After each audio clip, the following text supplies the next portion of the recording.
Welcome to Round Glass. I'm Nithya Shanti.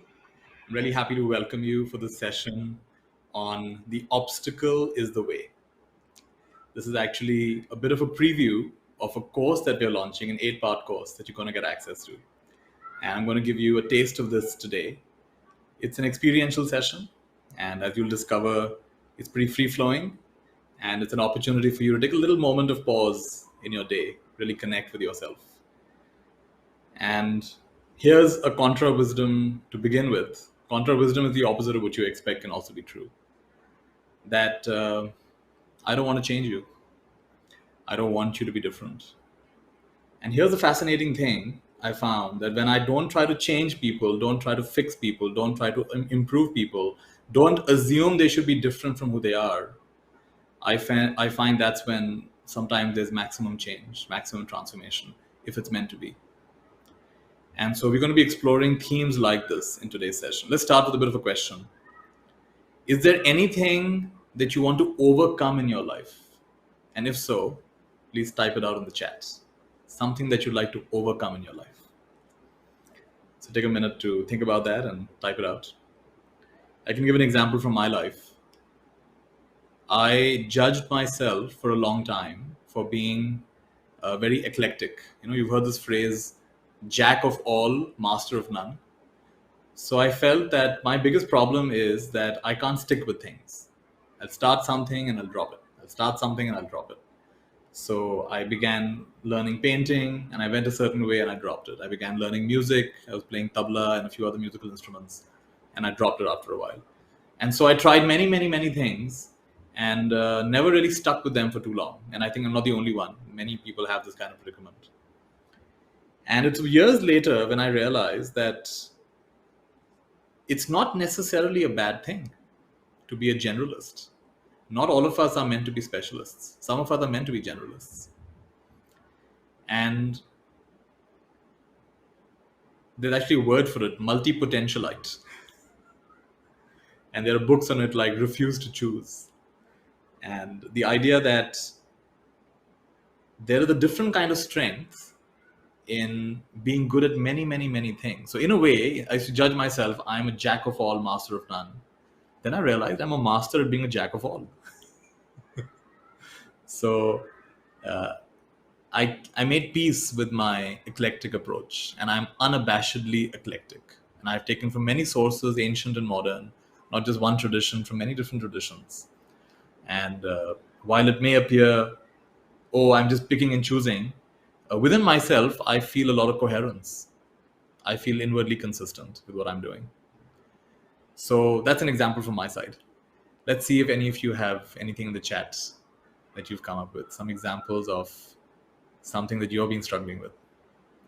Right. So laziness, procrastination holds you back. Yeah, that's right. More than one person has said that.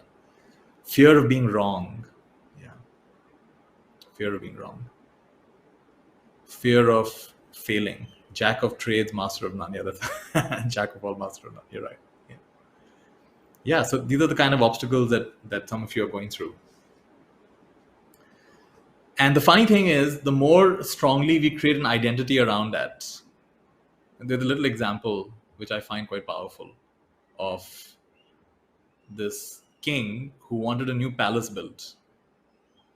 And so he found there was a piece of land near a village. And he's the king, right? So he orders the villagers, okay, I'm going to have a palace built here. So prepare the ground to have the palace built. Now there happens to be a well, a very old well on this piece of land. And the villagers have been instructed, you fill up this well because now the king is going to come and they're going to be building a palace here. So, all right. So they're filling up the well with sand. And there's a donkey who's helping out. The donkey brings all the sand and they put the sand into the well. Now in the process, and they're in a bit of a hurry because the king shouldn't be displeased, the donkey slips and falls into the well. He's a big donkey and he's fallen into the well. It's a reasonably deep well. How do you get the donkey out? And the donkey, of course, is very upset and he's crying and he's upset. And they try in the beginning, let's help this donkey out. But they realize it's just too difficult. It's too complex. So they make the horrific decision that the only way out is to bury the donkey alive. They don't have time for this. If they delay any further, they're going to be in trouble with the king. So they start pouring sand into the well. And the donkey, of course, is super upset and he's braying very loudly. And what's going on? He realizes they're trying to bury him alive. And after a while, the braying stops. And the people assume that that's it. Donkey's finished. They look down and they find this donkey is really smart. He's figured out what's going on. So instead of crying, now when they pour sand in, he just shakes his back and he stomps on whatever sand has fallen. In other words, with every time they pour the sand in, he comes up a few inches, comes up a few inches. And over the next few hours, it comes high enough that he can jump out and he runs away.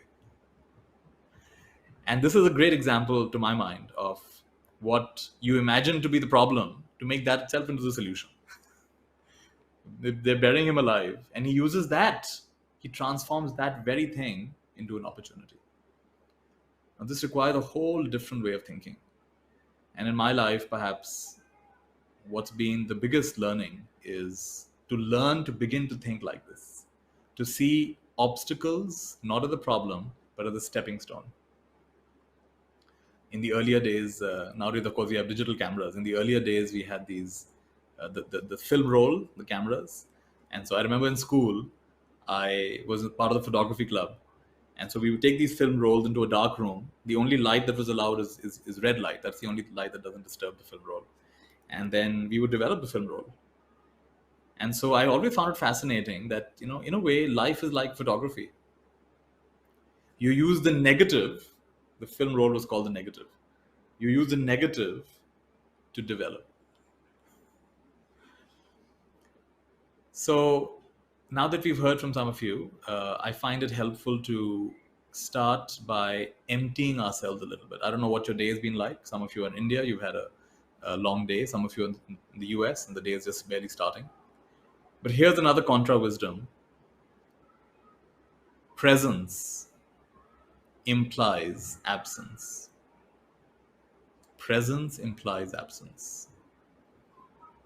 You've got to be somewhat empty on the inside in order to be present with what's happening around you. If you're full on the inside, then there's no space to take anything else in.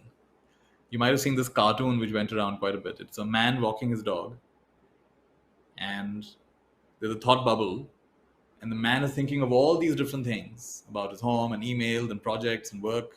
Thought bubble. And the dog also has a thought bubble. And in the dog's thought bubble, the dog is just seeing what's in front of him, the trees and the path in front of him. So the caption said, mindful or mindful. In the man's case, the mind is full. In the dog's case, it's mindful, present.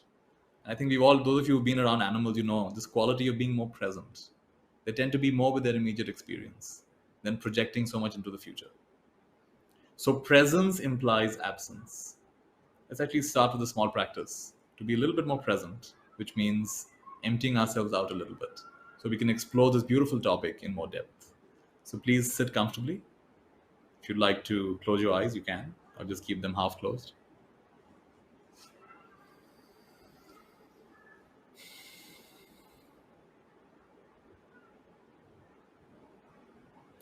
And here's another contra wisdom. Instead of trying to control your inner experience, you actually allow your experience. Instead of trying to be mindful, I want you to be kindful. By kindful, I mean meet everything that comes up in your inner experience as a guest. Welcome each guest. So what's going on right now? Are there thoughts? Are there any strong emotions? Is there any tiredness?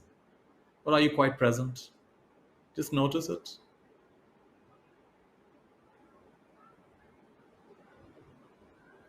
With an attitude of kindfulness, non-judgment.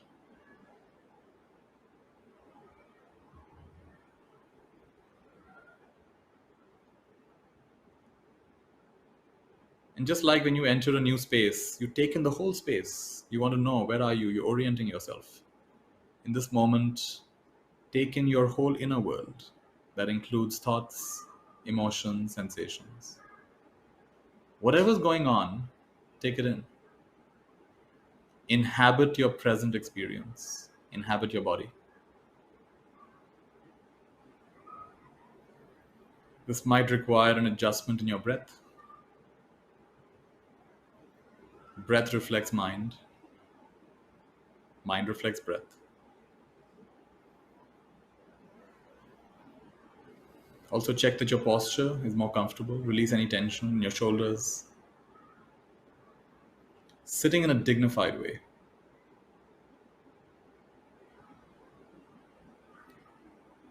Keeping a gentle smile.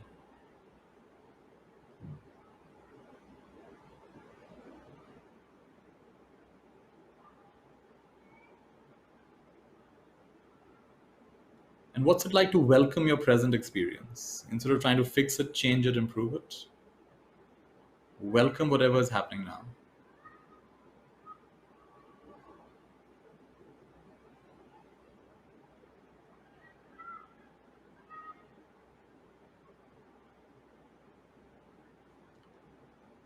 I'm going to give you some contradictory guidelines because we're discussing contra wisdom today.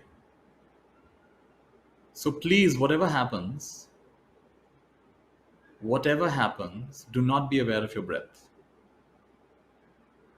You can think of anything, just don't think of your breath, just don't feel your breath.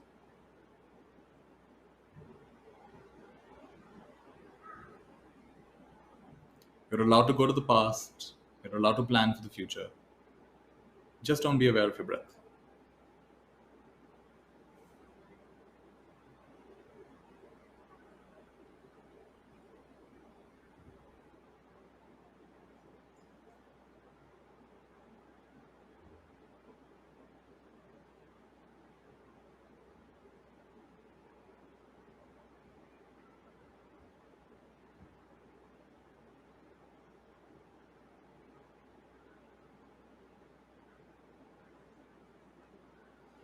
You see what's happening? Keep going. Think of anything but the breath.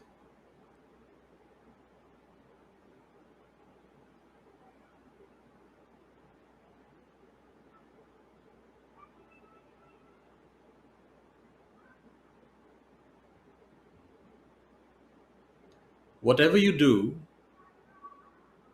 don't experience what's happening in the present. You're allowed to go on a flight of fancy. Don't experience the present moment. In other words, don't experience the breath. Don't experience sensations.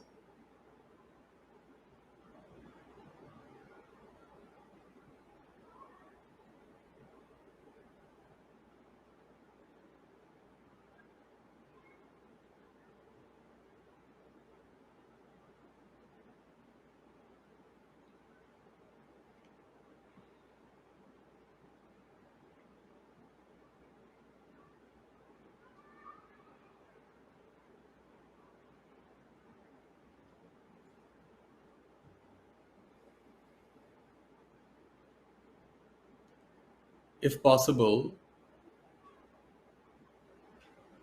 don't be peaceful.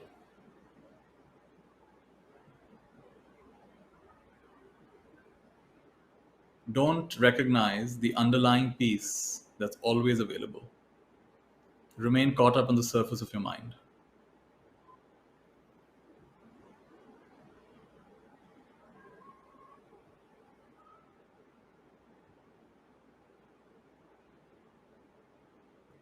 Is there such an underlying peace? We don't even know if it's there. So why bother? Don't be peaceful. Focus on unfinished business. Whatever happens, don't connect with that underlying silence, that underlying peace.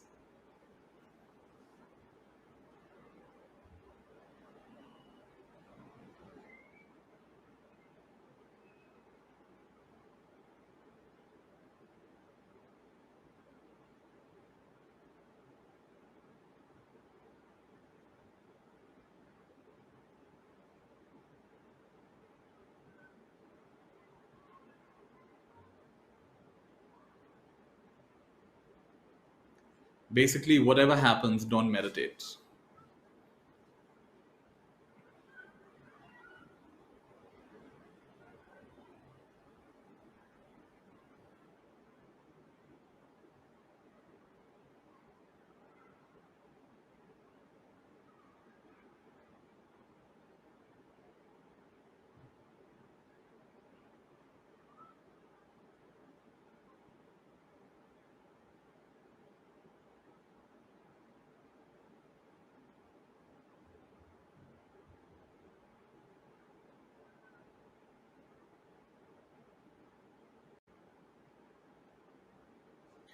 Whatever happens, don't allow any stress to be released, any tiredness to be released, any tightness to be released.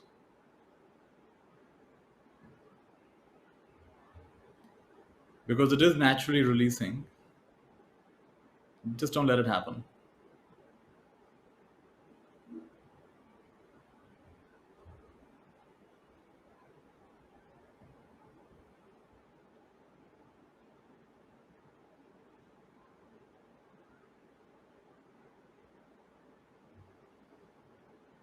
Remain on your superficial self.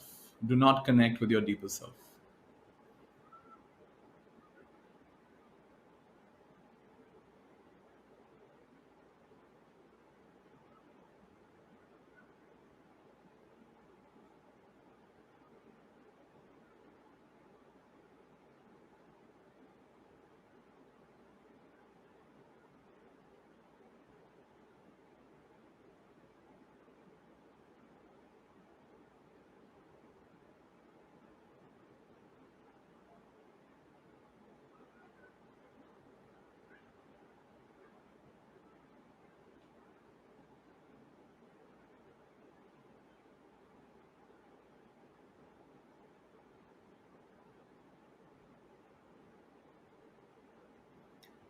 Whenever you're ready, you can take a few deep breaths.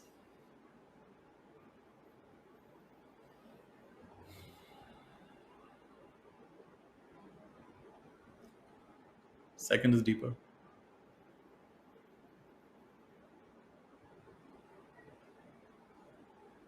And third is extra deep.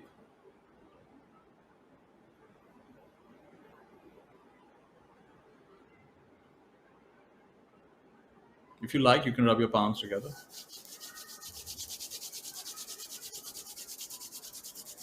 Bring them over your eyes.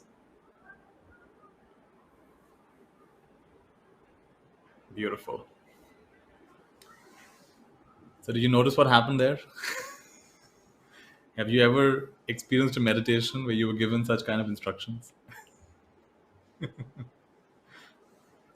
I'm curious if you want to put in the comments, what was it like for you?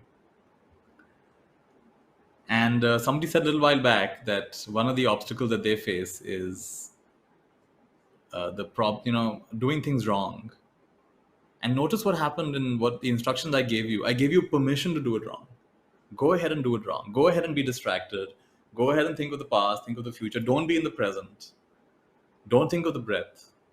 I gave you permission to do it wrong. And in that permission, something happened. So that's a great example of contra wisdom. The opposite of what we expect can be true.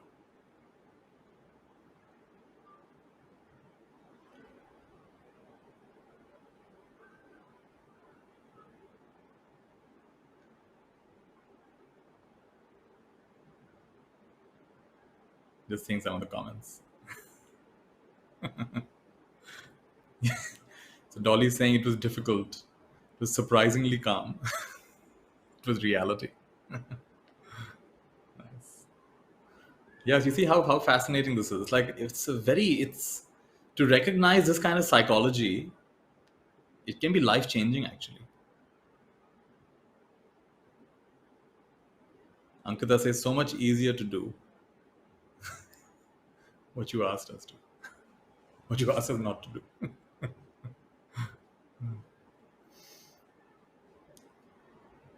So I want to give you some examples from my life of how I found this really, really transformational.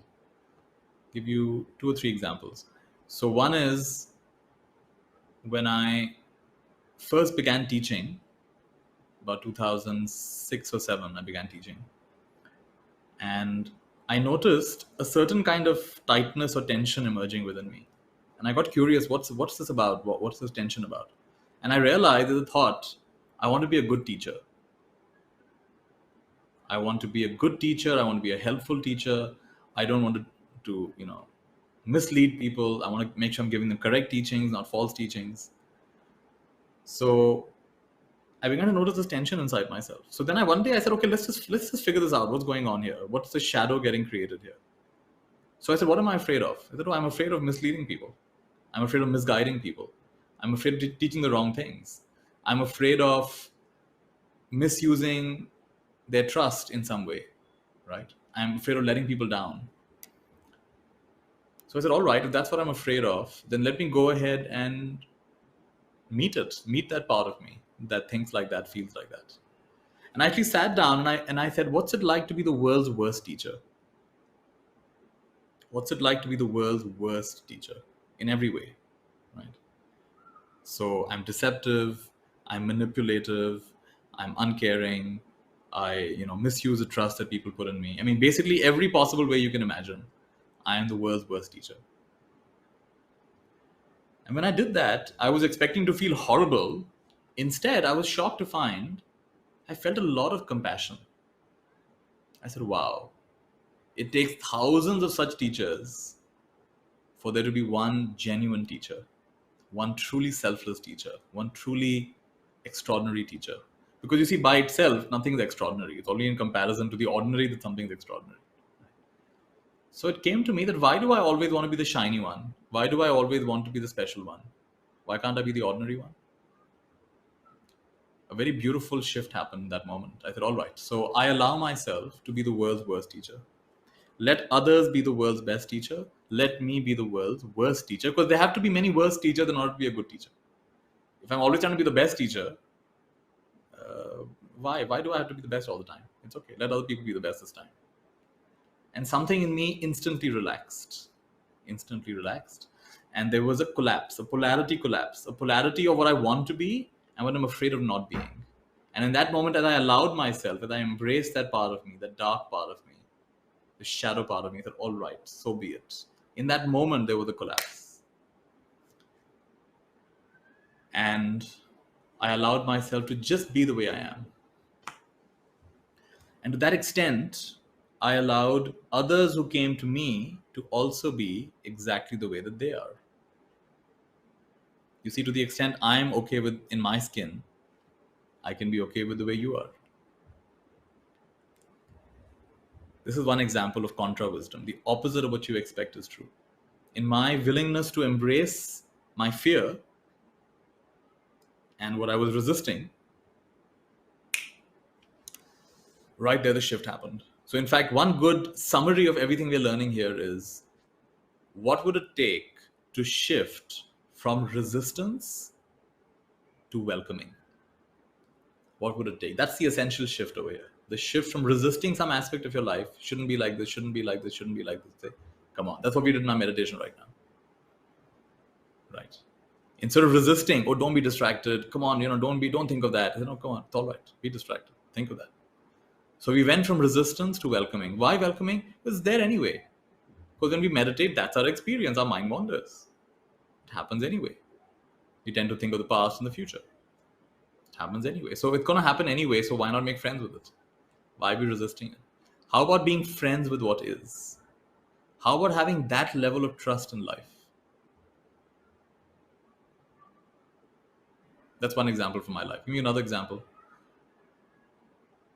This one's pretty deep, and it really, in a way, it transformed my life actually. Because when I was 16 years old, I went for a meditation course, and I was really struck by such simple teachings, but such practical teachings, and I could really feel a difference coming in my life. So I began attending more of these courses. They were 10-day long, silent meditation retreats. And I began to notice a fear come up in me.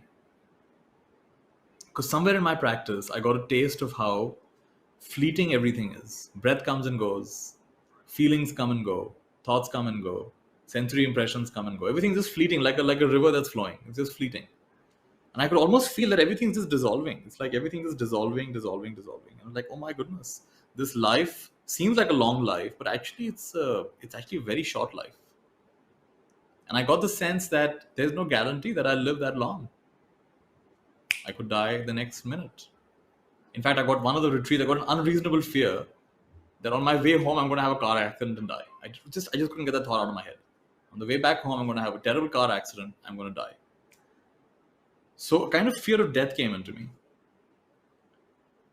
And there is the teaching in that tradition that your last moment of consciousness, just before you die, determines the next moment of consciousness in whatever happens next.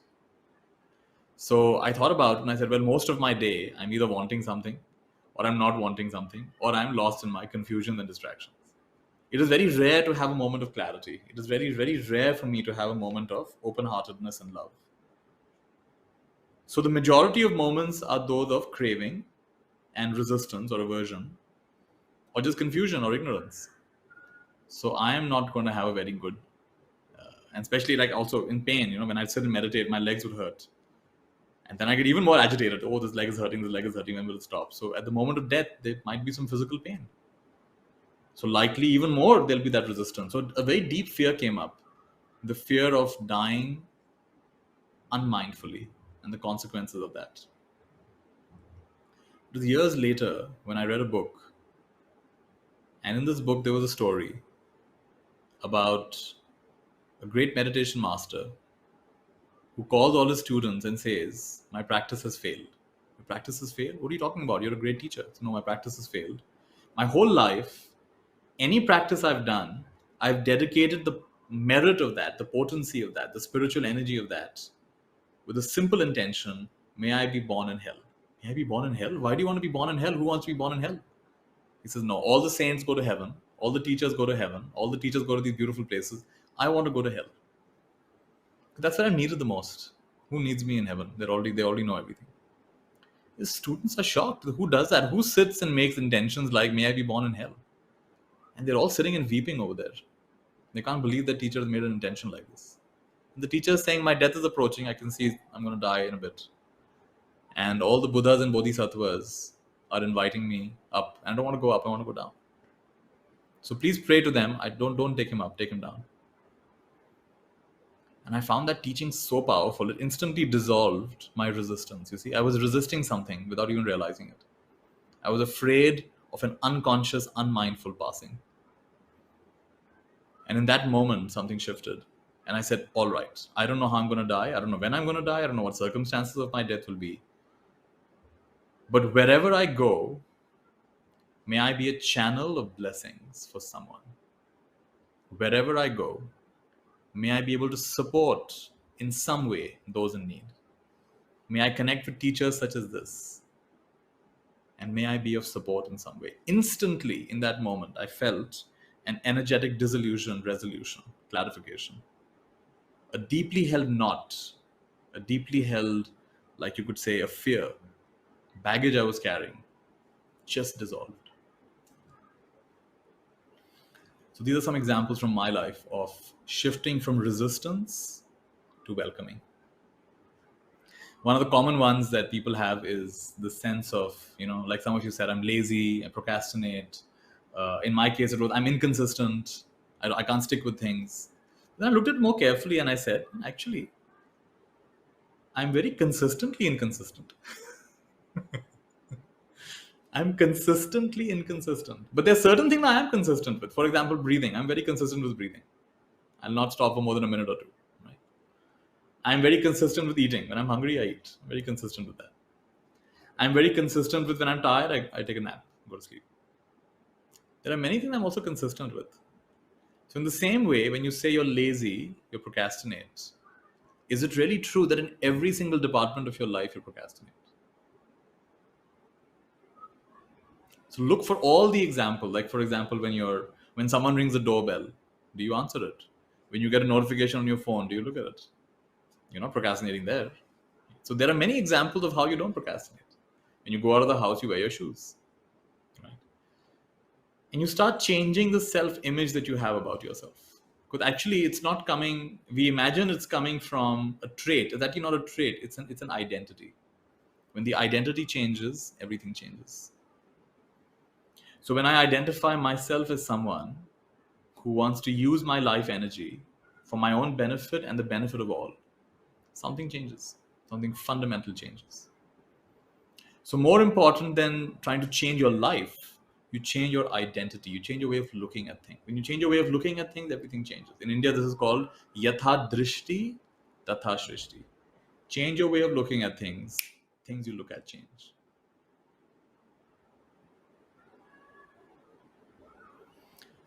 Right, so let's explore today's topic in more depth. The obstacle is the way. Take a moment of stillness, silence. Eyes can be open or closed. As you hear the statement, the obstacle is the way, see what happens within you.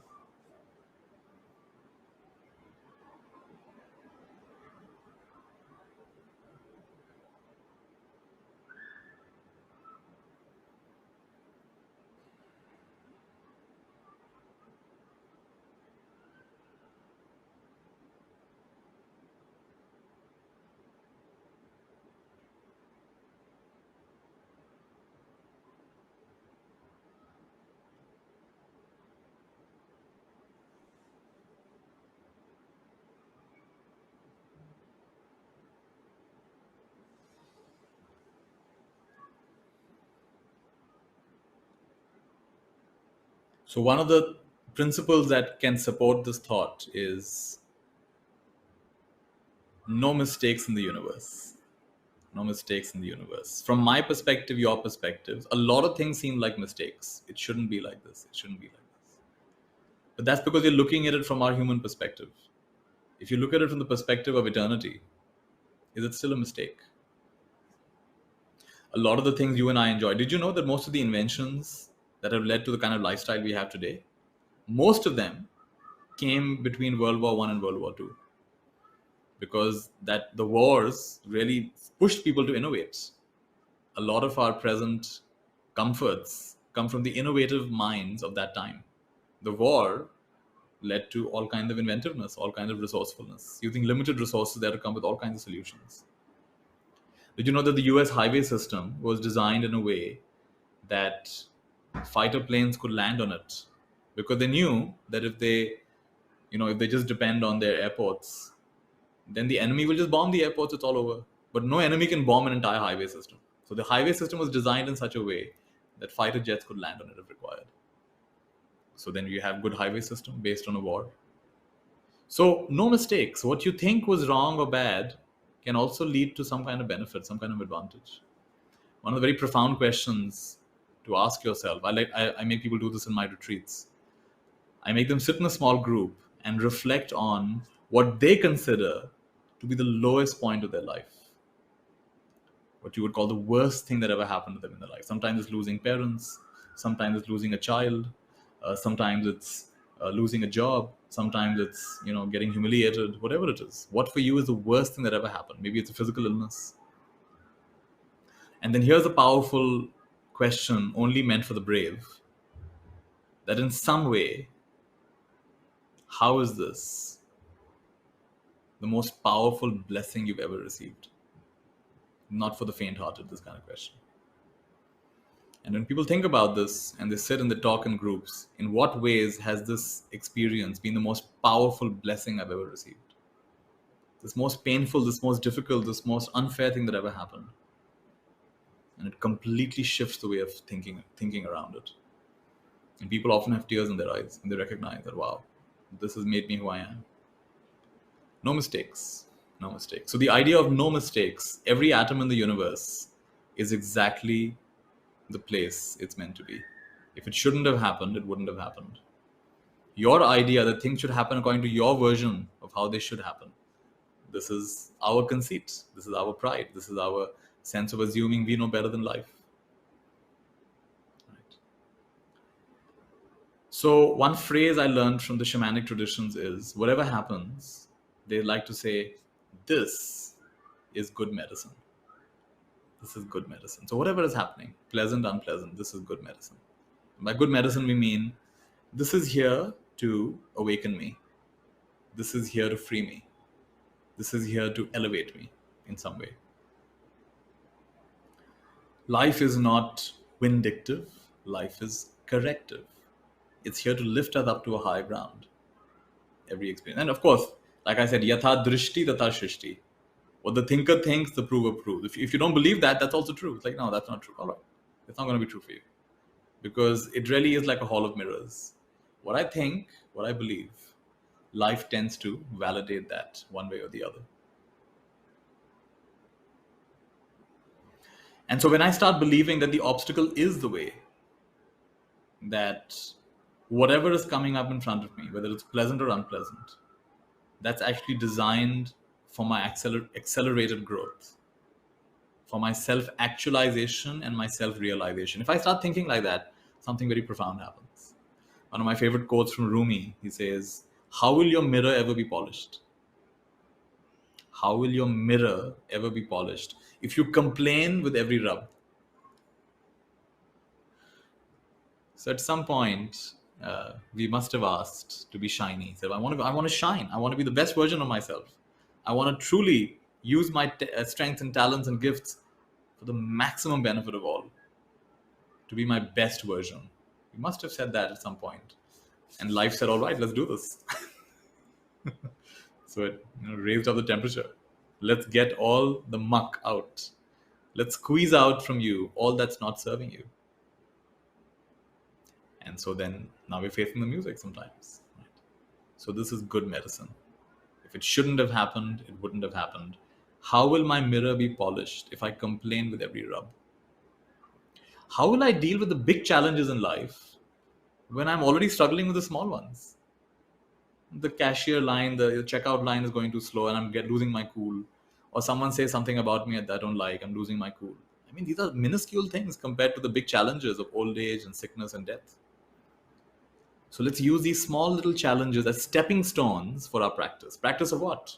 Whatever quality you want to develop in yourself. Maybe it's infinite patience.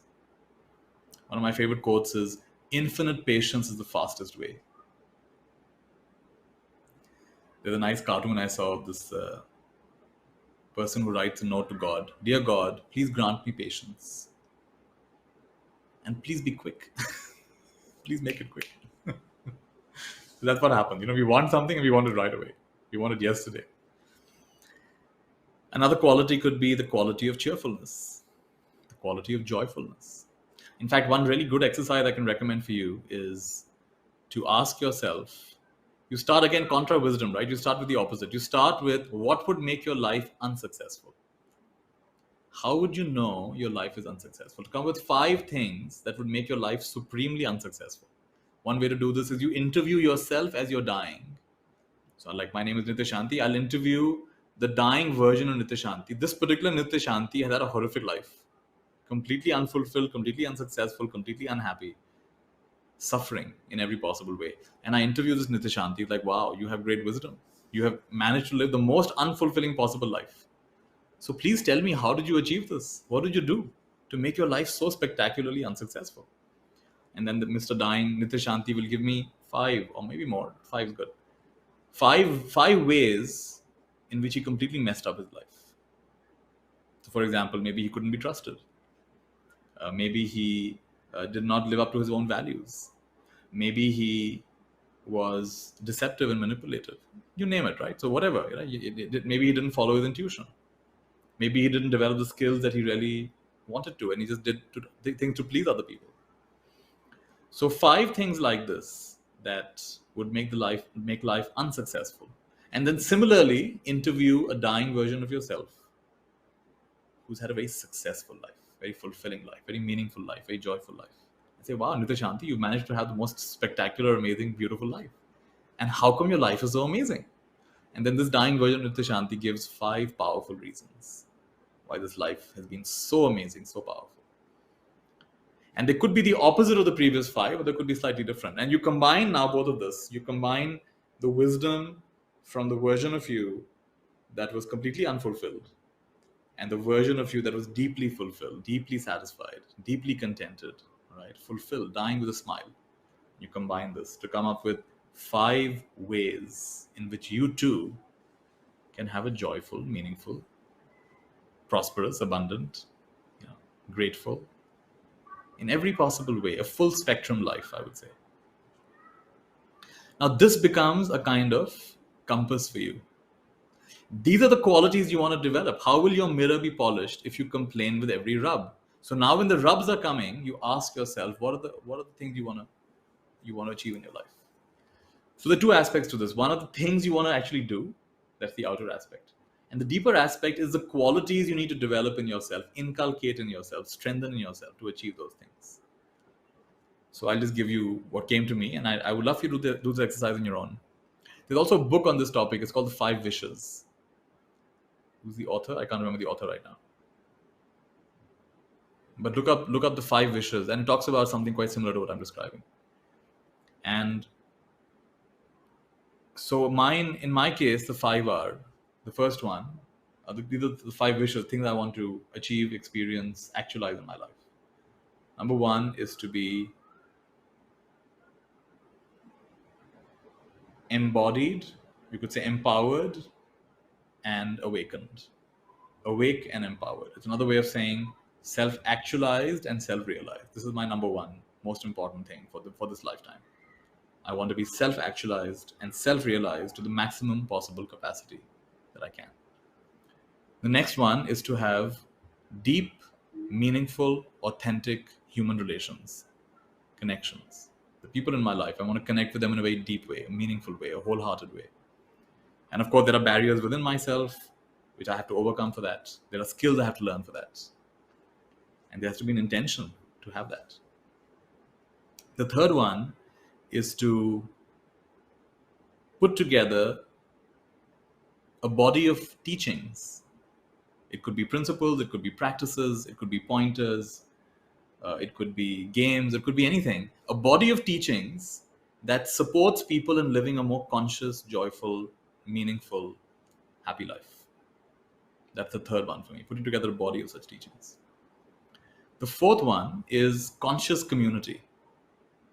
Because it's no fun doing this stuff on your own. So a community of people who are on a similar wavelength. I like to say your vibe attracts your tribe.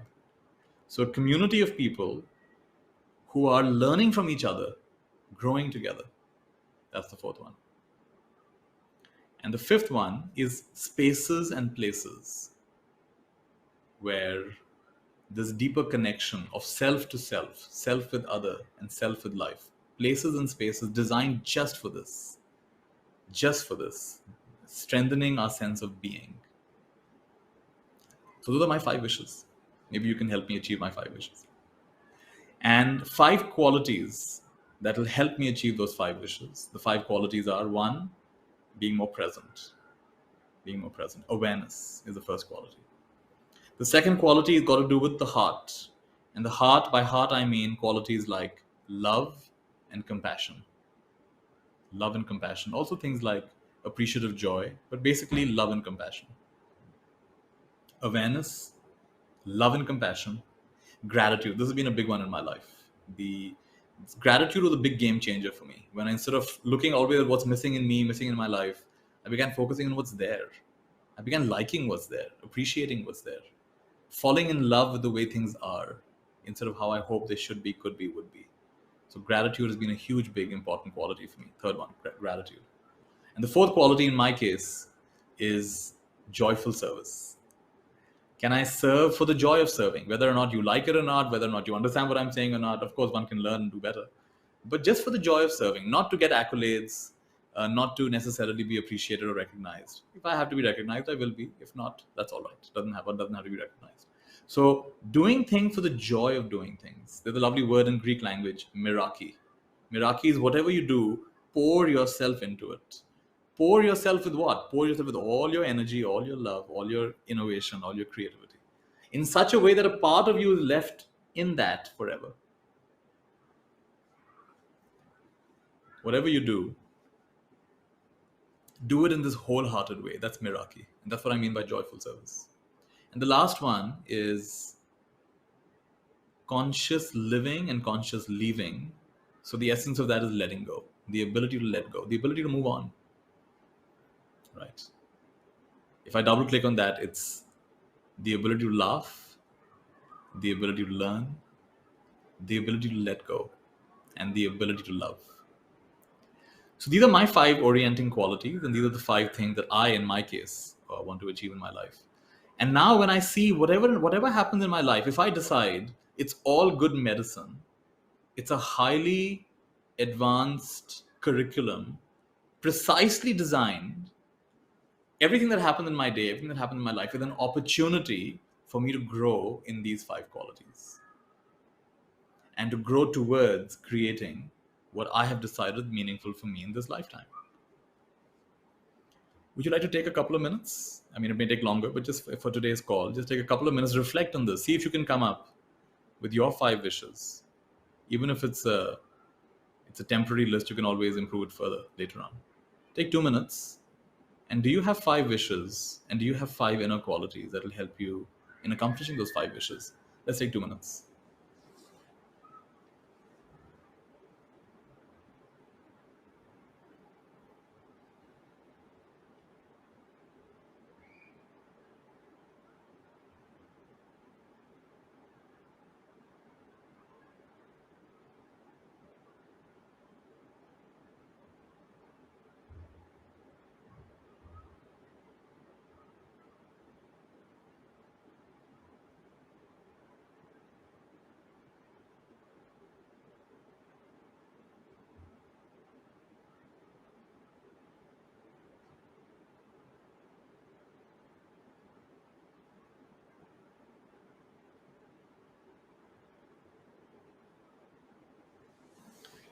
In case any of you want to share some of this in the chat, go ahead.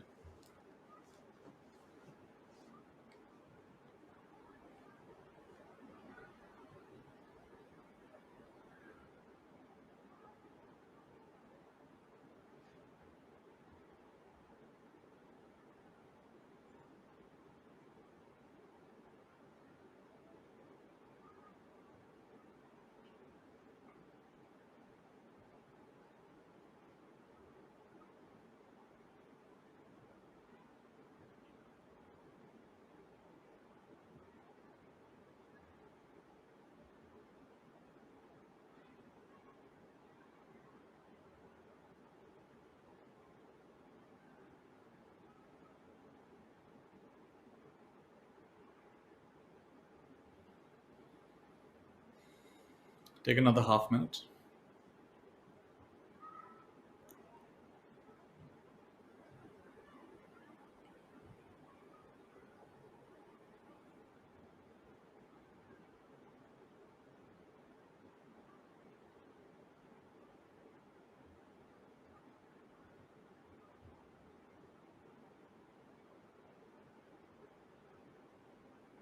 Very nice. So the last thing I like to say, I'll be looking at your chat in a moment. The last thing I like to say is that it's not an accident. See, our mind keeps telling us that this is wrong, I shouldn't be like this, life shouldn't be like this. But as we know, our mind is what gets us in trouble most of the time anyway. I love this full form of mind, MIND. Mostly inaccurate neurodrama. So never mind. Don't believe everything your mind says. Right? And suppose you were to see this as a very advanced curriculum. This is exactly what we need for our fast growth, fast evolution. If you just receive it as a genuine blessing, even if your mind scoffs at that idea, this actually is a blessing. And so I like to use the phrase, I'm not fooled. I'm not fooled. This is the most perfect moment of my life. I'm not fooled. I'm not fooled. This is the best thing that could have happened. You know, it's, what is that quote I read recently? That when it happens, it probably happens to all of us sooner or later, that people don't understand us. Family members, friends, colleagues, they don't understand. We're trying to explain ourselves again and again. They just don't understand us. And the beginning is really, frustrating. They don't, not only do they not understand, they don't even want to understand us. Very frustrating. But then it occurs to you that, wow, maybe they don't need to understand me. What is this fixation of wanting people to understand you as though they understand you anyway? Who in your life really understands you? Come on. Right? I love this quote I read recently that there are only two kinds of, what is it? That there's no such thing as communication. There's always miscommunication. But the two kinds of miscommunication: successful miscommunication and unsuccessful miscommunication. Because we really don't. How can anyone know exactly what I'm thinking and feeling? You can only approximate it, right? I mean, language comes close, but language is never precise.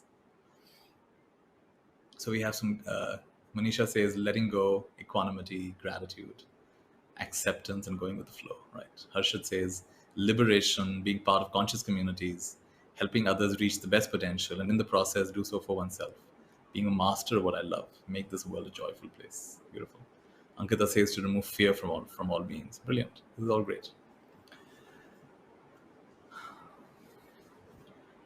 So,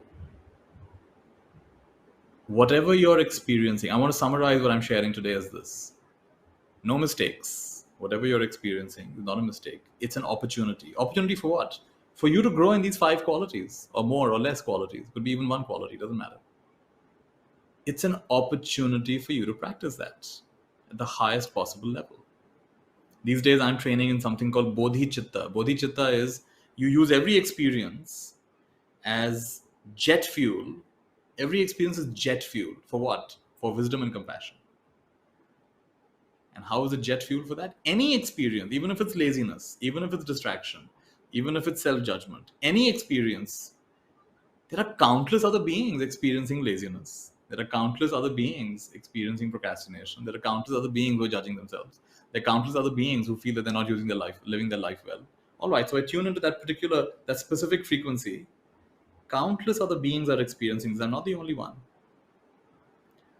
All right, so let's give meaning to this then. May I be the only one who has this. Since I have it anyway, may I be the only one who has this. May all of them be instantly free from it. You gave a powerful meaning to your experience. This is the compassionate intent. May you not have to suffer. I'm suffering anyway? All right, so then I'll take it. What you just did was you stopped resisting, you gave it a meaning, you welcomed it. See, an experience that is meaningless leads to suffering. An experience that is meaningful, even if it's uncomfortable, doesn't lead to suffering. It is a meaninglessness of it. That's what creates suffering. You go for a massage, sometimes it's painful. Go for yoga, sometimes it's painful. You go for a run, sometimes it's painful. Sometimes you're creating something new, it's painful. You're learning something new, it's painful. But you have a meaning, oh, this is good for me, this is good for me. Oh, everything's good for me. Then what if I decide everything is good for me? Then what happens? So the image of a sun comes, right? The sun is shining its light equally. The sun is shining its light on you. And whatever you are presently experiencing, that becomes a portal for the sunlight, which represents awareness. For me, sunlight represents awareness, light, and love, warmth. Sunlight is light, luminosity, and warmth. Awareness and love. The sunlight that's falling on you has a chance to now, just like a prism, a prism breaks up light into a rainbow. So the sunlight has an opportunity, whatever you're presently experiencing, with awareness and love, there's an opportunity for this. All beings can benefit from your experience if you think like that. Obstacle is the way. No mud, no lotus. Is it not true that everyone you admire, deeply, genuinely respect and admire, has been through a lot of shit in their life, difficulties in their life, challenges, obstacles in their life, and then they have converted that into the magic? From that pressure, graphite under tremendous pressure becomes diamond. Gold under tremendous heat becomes purified. From the mud emerges the lotus. Use the negative to develop. Life is like photography. Use the negative to develop. If that's the case, then the way for you to love yourself, respect yourself, admire yourself, be at peace with yourself, is to be like those people you admire. It is not a mistake what you're going through. This is part of your legend. There will be a legend told 2000 years from today about your life and how you overcame your present challenges. If you choose to see it like that, if you choose to see it as this is my legend in the making, and it'll be like that. And of course, if you resist it like everybody else does, then we just have to go through that. That's just strife and suffering. So this is what I wanted to share today. And I have an 8-part course, which is very beautifully put together by the team at Round Glass. We shot this in the Himalayas. And we had a nice big team, and we went there, and on location we shot this. And I've shared 8 different ways There are so many ways in which contra wisdom is applies to our life. I've shared 8 ways that I find particularly meaningful. And the best part is this course is entirely priceless, available for all. So I invite each of you to look up this course, shift your perception, the unexpected wisdom in contradiction. It's actually launching today. And the website is round.glass/Shanti. Sorry, Nithya, not Shanti. Round, round.glass/NITHYA. And that's round.glass/Nithya. It's also on the app. You can download the Round Glass app. Let me give you a little preview of this course. And with that, we will conclude today's session. Watch a small preview. Thanks so much. Enjoyed being here with all of you. Lots of love from India. This is Nithya. What if the opposite of what I believe is also true in some way? Very powerful question. Sometimes we get into a rut because of what we've been told. For example, we've been told success comes through hard work. And we've heard it so often. And we forget that actually success also comes from hard work. Can we define success on our own terms and not just what society expects? So we don't remember what people say, we remember how they make us feel. We don't care what people know until we know that they care. So the real shift in any case is a shift in the heart. That's where the transformation happens. When the voice and the vision on the inside gets louder than the voices and opinions on the outside, that's when you mastered your life.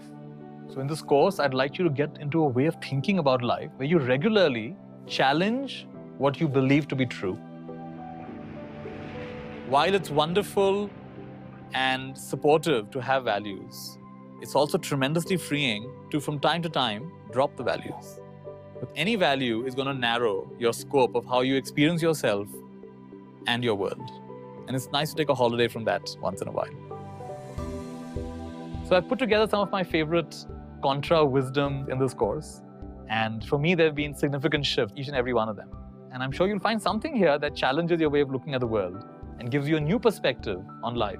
There's a lovely quote by Mary Oliver, the wonderful poet. And she says, "Wouldn't God be disappointed if you're not dazzled by this existence at least 10 times a day?" It's an invitation to step out of the history and into the mystery. And that's what contra wisdom promises to do. Join me on Round Glass, where we go against the grain of what we think we know.